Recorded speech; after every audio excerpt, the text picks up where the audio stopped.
Came in with the white, clean white. Just waiting in the room right now. No problem. Getting ready for you. What's the crowd? How big is the crowd? I'd say Almost 200. I'd say it's like 150 right now. Yeah. Yeah. So how it's gonna work, a little bit of logistics too, is so I'm gonna introduce you. Oh, I'm Trisha, by the way. It's so nice to meet you. Pleasure. I'm the president right now of Lead Student Government. But so what's gonna happen is Anya will be waiting outside with you, Okay. and then when I introduce you, I'll be like, "It's prime time," and then You right gonna do the when head thing too? You gonna do all that too? I'll do all of it. Right. And then you guys will both walk in, and then Kanta and Jayad will be there asking Okay. you guys any questions. No problem. We're gonna be seated? Yes, sir. Yeah. Okay. Gotcha. So tell me what this is. I don't even know where I'm at today. Yeah, so you're in the business school right now, the Okay. Coble building, Okay. and we are Lead Student Government. So we are a council of representatives that represent our business student body. There you go. And so yeah, so today we're like having you here today to just talk about your personal branding, and Oh, you know, okay. remember that you're like marketing to a bunch of business students who are super excited to see how you made yourself a Okay. brand. But, yeah, Gotcha. yeah, We can do that. yeah. Any questions from anyone else or anything? Can I see the stage? Oh yeah, so the stage is actually like more of like an intimate setting. You can explain. Yeah, it's. No, we need to Oh, yeah. visually see. Oh yeah, yeah. Make sure you ain't cutting back. Often we do. They're just like not this big usually. Yeah. Well, before we go up, can you find seating for them so they can? Oh yeah. Do you guys all want to sit in like one table together? Okay. Do you wanna go? We can go. Yeah.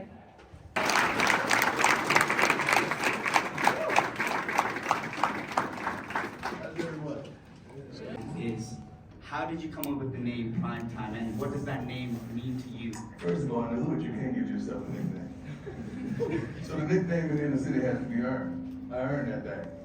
I dropped like 38 points that night in the basketball game. Why is this thing echoing like this? I dropped like 38 that night in the basketball game. I had a couple dunks back to back. And we were on a yellow bus going back to the school. And my homie said, "Man, you prime time." I said, "You right." And it stuck. And the rest was history. So I actually got my nickname from hooping in basketball in high school. So that's what it came from. Not football, not the baseball, but basketball. That's really cool. And first, I mean, we're all lead students here, and we're super beyond excited that you're Lead, here. what does that mean? It's the Lead School of Business. So What does it's lead just a mean? business school. I'm serious. name? It is named after. Leads. Oh, I thought you meant L-E-A-D. Lead school, okay. Because when everybody, say they're a leader, that means that doesn't mean you're in front. Okay? Most people think just because you're in front, you're a leader. I've seen many people lead from the middle, from the back, from in betwixt. You can lead from all different areas. You don't have to be in front. That just means you walk faster than everybody. First, you gotta perfect before you package. A lot of you are trying to package and sell, and you haven't perfected it. So it's one thing to be prime, but you got to be prime on that darn field. Other names don't stick. So you got to be it before you become that. And oftentimes this generation puts the cart before the horse. But you got to understand your product. What is your product? Perfect your product. Package your product. Then introduce your product to the public. But don't take your product out there that your product is not ready yet. Because one thing about the light will show all your blemishes. Right, ladies? You gotta get the right light, but you want to get the right light, but you understand that light is gonna show blemishes. Fellas, we just take the darn stuff. The woman gotta get 3 different shots, 3 different angles. That light has to be right with the ladies. Right, ladies? Amen. I got 2 daughters, that's how I know that. Like in the different phases of your career, and what is it going to continue to look like in the future? Well, let me tell you how this started. I was at Florida State, and I was a really, really good football player. But this agent that was trying to secure my services slipped me a piece of paper with the whole entire financial status of every position in the NFL. And unbeknownst to me, my position of the defensive back was one of the lowest paid positions in the NFL. I was a sophomore at the time at Florida State. So I looked at that and I was upset because I'm thinking, we got the hardest job in the game. Quarterback's one thing, I understand that, I'm gonna respect them. But next to that, we got the hardest job in the game. We must be the most athletic on the field. And we're one of the lowest paid positions. I got to do something about that. And I flashed back to when I was 7 years old and my mother was cooking a dinner on the stove. And I said, Mama, you know what? 7 years old, in a chair like this, I sat right by the oven that was right there. I said, I'm gonna be rich one day. I'm gonna make a lot of money. And you're never gonna have to work another day in your life. She said, cool. To the end, go out there and cut that grass. True story. But I understood that and I flashed back to that, and I told my mother that dream and that promise, and I was dead serious at the age of 7. So going back to Florida State, I couldn't fulfill that with what defensive backs were making. And I went to Florida State in an 85 Firebird that my mother worked her butt off to afford, brand new. And on the front license plate it said prime time. So when I hit campus, I was prime. When I got on the field the first day, I was prime. Everything about me was prime. But going to that salary from the NFL, that wasn't prime. So I sat in my room and I did some deep thinking. And most guys was out there hunting, trying to chase girls, chase skirts, do what they do in the college life, at the college age. I was too focused and locked in. I had a little black book. It wasn't for numbers of women. It wasn't for the hottest restaurants in town. We didn't have social media, so it wasn't none of that opposition. I had a book of quotes that I wrote down because now it's time to bring. Because I'm him on the football field. But regardless, there's no one in the NFL even making a darn $1 million at my position. I wrote the book of quotes. If you throw this ball at me, the next thing you hear is gonna be a bang. I'm the best thing since peanut butter and jelly. It was just different quotes because I know I was gonna ball. And I know I was gonna be in the press conference and the reporters was gonna ask me, how did you feel about the interception? I'm the best thing since peanut butter and jelly. What you mean? You should ask the quarterback how he felt and he didn't throw the ball at me like that. So all this stuff was already rehearsed. And it was rolling off the top of my tongue like one of the best actors, the Denzel Washington, to some of the Brad Pitt, some of the guys in Hollywood that making a mint off this stuff. That's how I created him. And it was so far detached from Dion, but Prime was a whole nother entity. So you got two entities. You got Dion, which is kind of reluctant, laid back, a country boy with a city swag. You know, I like to find things in life, but the fine things in life don't have me, I have it. So you gotta understand, I knew what I wanted, I knew how to go get it, so I developed that monster. So that monster, your parents loved him and they hated him. They wanted him to do well, they wanted him to fail. So anything that any athlete that's like that today, you still pay, right? And that what the boxers, what's the brothers on the internet that's taking over the internet? Big ball. The balls, right? You want to see them win, you want to see them lose. I like to see them win because I'm all for the underdog. I'm all for those guys. And that's what I created. That guy, that image, that likeness named Prime Time. And I just played along with it until on draft day, I became the first $1 million corner defensive back period that ever was in the history. And I was the first $2 million guy. Then I skipped $2 million to the first $5 million guy. Then the first $8 million guy, and just kept setting trees, as well as baseball as well. So it was always a plan from the beginning. But I had to have the game before I took the fame. Understand that? That's some good stuff. We're just getting good. I'm getting warm now. They have more leverage. They have more ownership, all because of this. One night, I was playing for the Cincinnati Reds. I didn't have a great game playing against my old team, Atlanta Braves. I think I might have been 0 for 3, 0 for 4. You got 162 games. Okay, flush it. Let's get back into the yard tomorrow. I had a scooter because I live right downtown in Cincinnati. So I was driving my scooter out the side door. The security officer thought that I was just a young cat from the hood. I'm on the scooter, I was an employee. You can't go out that door. I said, sir, I'm a player. No, you're not. You can't go out that door. He grabbed me by my shoulder and tried to pull me off my scooter. And I hit the gas. And instead of him letting go, he ran behind it and he fell. Okay? So I rolled around back to the locker room. I tell the GM, it's gonna be a problem, I'm pretty sure. Pretty sure it's gonna be a problem. And lo and behold, swarming police come in, put me in the back of the car, and they get around the corner, and they gotta figure out what they're gonna charge me with because I hadn't done that. That could never happen today because of this. But we had to deal with that. So now, I wake up the next morning, look on the news, gentleman that fell, he has a neck brace, arm splints, he's sitting in the chair like that. I said, you got to be kidding me. Full blown out case where we had to end up at a great attorney. He ended up bringing the scooter into the courthouse. And I got on the scooter and he had the gentleman get up because he was a little better by the end because it was a long trial. And he said, grab Mr. Sanders how you grab it. He put his hand on my shoulder. He said, now let go. He said, why didn't you let go? And we won the case. That would have never happened in today's time. So times have changed because all of this, all of social media. You're your own media outlet. You're your own entity.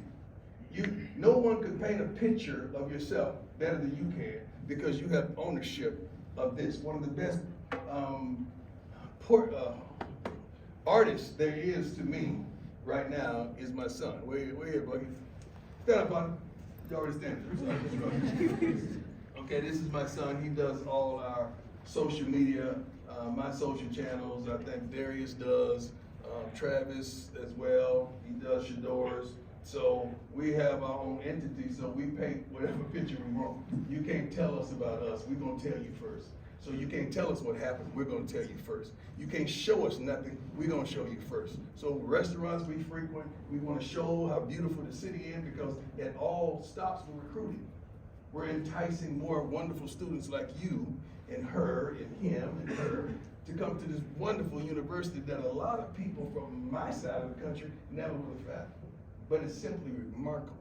But now we have the influence to influence millions just by a click of a button.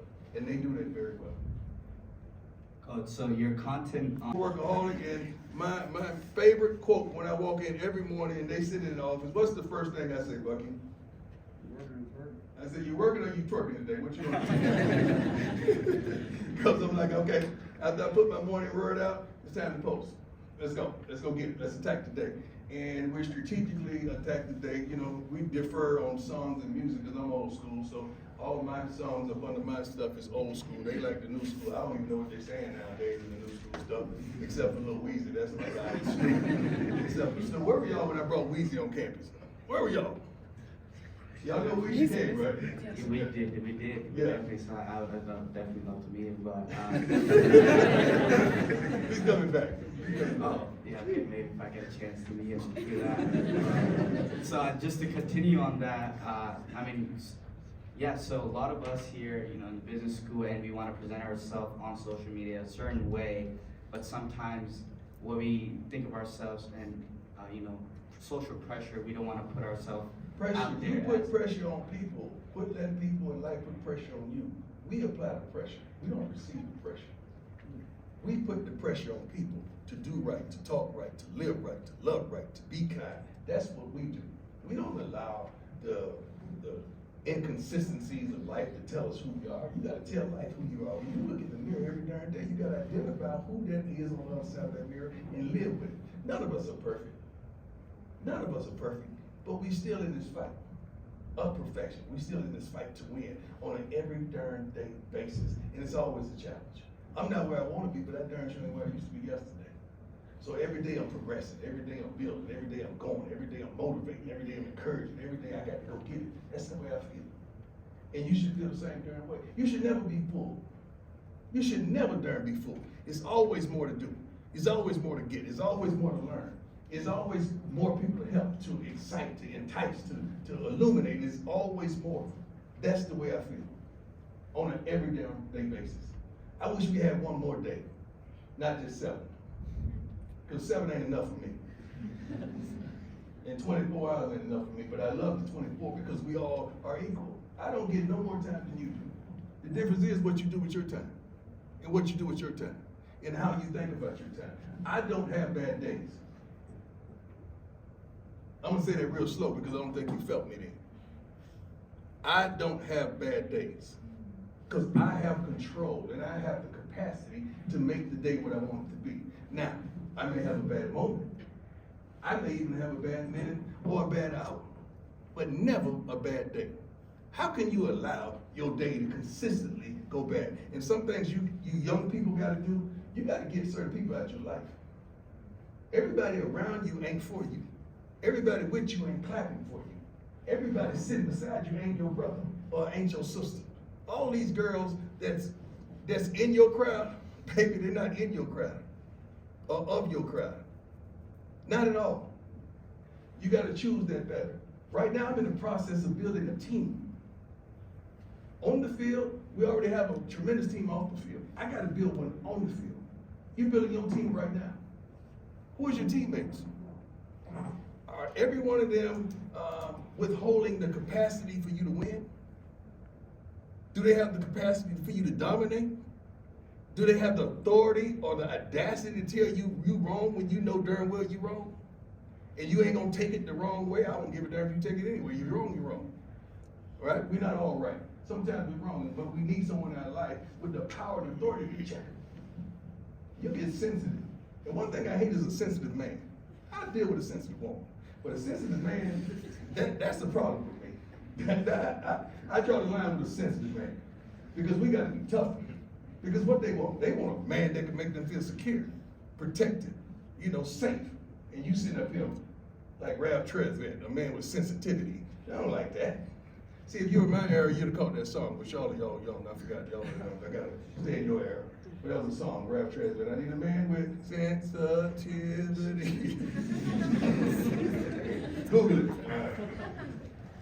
I can't be in the same place I was in yesterday. And I can't allow the people around me to be in the same place they were yesterday. And I'm progressive. And I've said this several times in different speaking engagements, but I'm gonna give it to you. Everything about me is forward.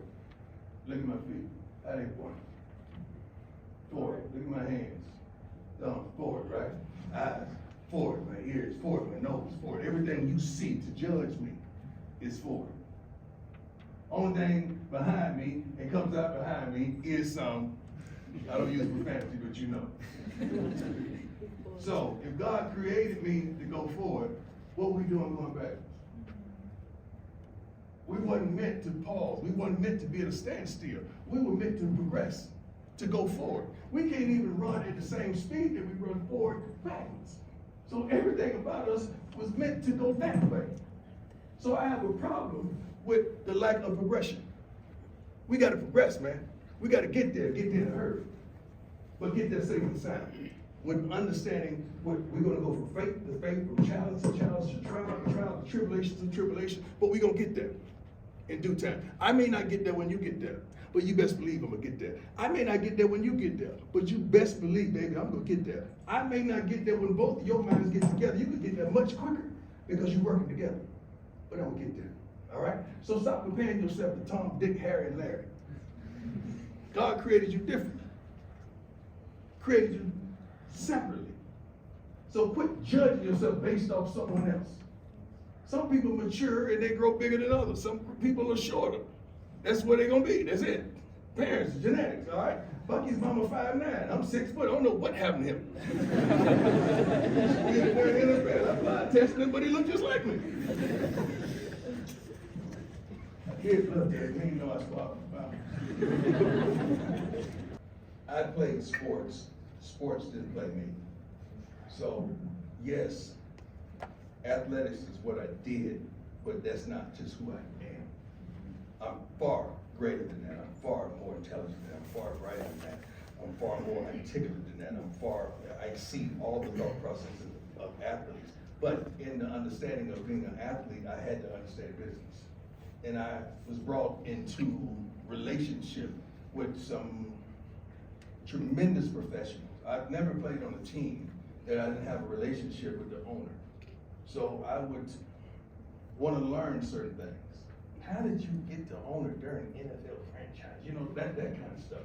Okay, what was the most vital and pivotal move that you made, and how did you feel? I can remember asking Donald Trump. I was working with CBS and I was interviewing Trump one day, you know, way before the Trump that you know, is the other Trump that we knew back in the day. And I said, how did you sleep when you lost everything? His answer was so profound. He said, it wasn't how did I sleep, how did they sleep? Because I knew I would make it back, but they slept on me. I said, oh Jesus, that was good. It was just good, but he was dead serious. He was honest, and I respected the heck out of that response. It was tremendous. But business, I try to do things that I love. Not that I like, that I love. I try my best not to associate myself, regardless of the price tag, with a product that I didn't believe in. I had to believe in it, and it had to be authentic for me to get up there and deliver. You can put lines up there, you can let me freestyle it, and it won't come if I don't believe in it. I'm brutally honest with everything in my life. So I had to attach myself to products that I truly believed in, and it worked. Because people see through the cameras, through the television, they see authenticity, especially your generation. You see, and you know, you guys Google the heck out of somebody, make sure they are who they are, and you do backgrounds on everybody. Back then, we didn't have those resources, so people could run game and shoot game, and you didn't know what they had. Now you just hit network, and you're like, oh God, right? You know, like you guys got that. So it ain't no excuse for you. It ain't no excuse for you to make some of the mistakes we made with partnering with somebody that was taking a left when you were trying to stay right. It's no excuse, because you have all the resources to do the proper homework to make certain that that person is sufficed. For that everyone's on the same page, or what does that look like? Everyone's never gonna be on the same page. Because Shador is gonna think he's supposed to make more money than all the other kids. Shallow's gonna think he's supposed to make more money than Shador. Buddy's like, yeah, you know, I just take mine, you know. We about to do what commercial we did? Orcos. We did an Orcos Super Bowl spot, and I think it's running right now, matter of fact. But that was only 4 of my 5 are here. So I'm a family guy. So any product that I'm about, I want it to be somewhat about family, or some kind of way to incorporate family in, because that's the picture I want to show you. How can it affect me when I'm trying to affect you? A and E, you know, affect. So you got to choose which one you want. I'm trying to affect you or infect you some kind of way, but everything we're trying to do and accomplish is positivity. Because you may take it for granted with my relationship with my sons, but you may be going through something with your father. And you flip through that and you say, well, dang, let me just go to my dad and say, Dad, I love you, and let's just make it right. It may be something minute, that it may be a small lesson intertwined into what we're posting, because I'm all about parables that Jesus told and lessons to learn and to glean from whatever we post. We're very, very, very strategic about what we put out. We want you to see so many different things, but the connectivity of it all is love and genuineness. Like my mama just got here, so we wanted to show my mama everything. She barely goes anywhere. She's never been in this side of the country, because she's not one of those little new age moms that want to be on the scene and don't want to do all that and want to stunt. My mama don't get down like that. She old school. She just want to sit up there and watch soap operas all day. So we've had to show her, because she has a tremendous presence, and she always on social all day long, watching all her grandkids and watching everybody do their thing. So we wanted to show you that, because we had a reality show, a couple reality shows displaying family, and people always asked about my mama. How is your mom? She good. She lost a step or 2, but she's good. Does she like Colorado? Yes, she loves the scenery. She ain't been nowhere. My mama don't go nowhere. Liking Colorado means House, Walmart, like House, Sam's. That's what she based her experiences on. That's it. Opportunities do you see here? It's a very big startup culture. Yeah, I don't look for opportunities. I look to win. I'm here to win. I'm not here to partner with companies and do all that. I'm here to win and kick some butt, so you guys can take your shirts off and scream. I want to see that stuff. We don't do that stuff at HBCUs. We don't take our shirts off. We don't see that. I don't see all that. Not the women, somebody me. You have some stuff. See you on the chest. I love that kind of crazy stuff. I love it. But I love Boulder because it's a new experience for me. 14 years in the NFL, I never played in a snow game. So really experiencing real snow was my first time here, walking in snow and having to come here and going to Vail and getting on the snowmobiles and all that. That stuff blew my mind. I'd never done anything like that. I'm a homeboy. I think I've only been out of the country twice in my whole life. So I don't go nowhere. Like, I'm home, I'm fishing, I'm country prime. I just had a full gray beard yesterday. The only reason I shaved is I had to see y'all. I didn't want y'all to look, oh, that dirty old man up there.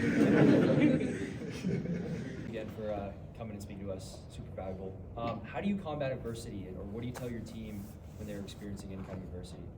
Adversity is going to come. The Bible says in this world you will have tribulation. So knowing that it's going to come, what you going to do about it? Are you going to fold up like a lawn chair? Or you going to face it head on? Because there's always a way out. There's always a way up. There's always a story and a lesson to be learned. Let's just try to expedite the process and learn the lesson and stop the stressing. God, that was good. I gotta write that down. I don't stress about that, man. Because if God allowed it to come in my path, that means I needed it for a reason. Okay, or I allowed it to happen. I allowed someone in the house that disrupted my peace. And whenever my peace is affected, I know there's some bull junk in the game somewhere, and I gotta get rid of it. So you're gonna have adversity, but what you gonna do to come out of it? Because adversity comes to get you off your game. It comes to get you off your game. See, oh Lord. See, sometimes I get ready to say something and God will stop me because it may not come out right because you got the kids. But it's like, I get excited. Like when I played the game and people booed and jeered, yeah, that turned me on. Like, yeah, let's go. I want you to scream, yeah, I love that. Because you're screaming my name. Because I'm gonna shut you up in a minute. Now you're gonna have to go tell the story to your family and friends of how I shut you up. You know, just in a moment. In a moment, you couldn't say nothing after you saw what was just done. So I love it. I put pressure on people. I don't believe in people putting pressure on me. Biggest principle that you rely on and You got to believe. I love it. I'm not gonna let you finish. If you don't believe in yourself, ain't nobody else will. You got to believe. This is a confidence check. If you don't believe in yourself, how can I believe in you? I don't want to hear you just talking. I want to see you walking. I don't want to hear you just, you put the song on or you beat the song. Yeah. Don't write the quote up, be the quote.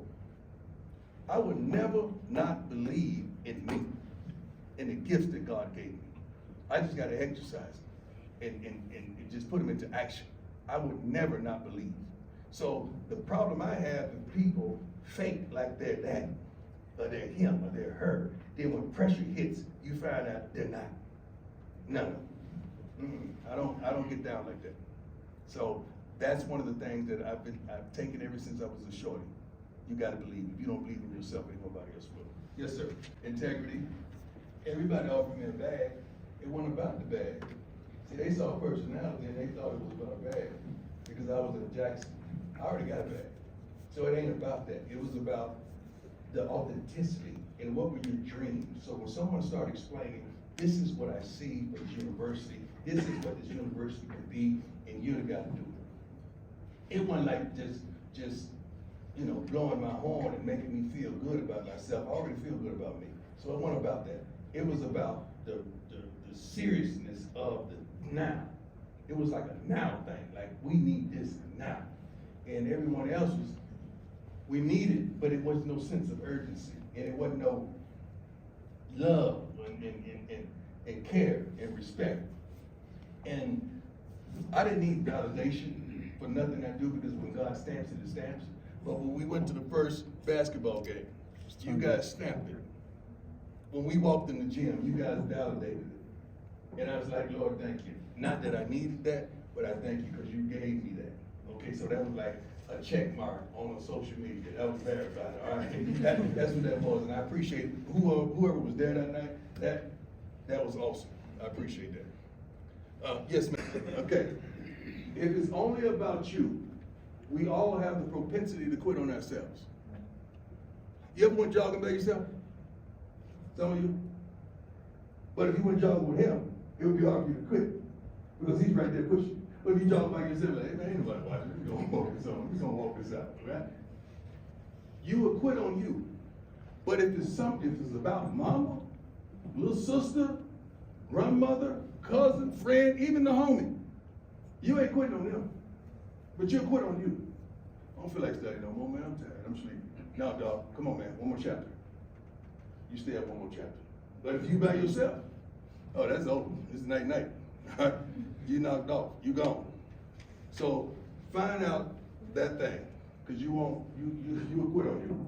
You will quit on you. Do not let competition become a hindrance. Balance competition and collaboration. Well, we're in the competition business. We gotta win.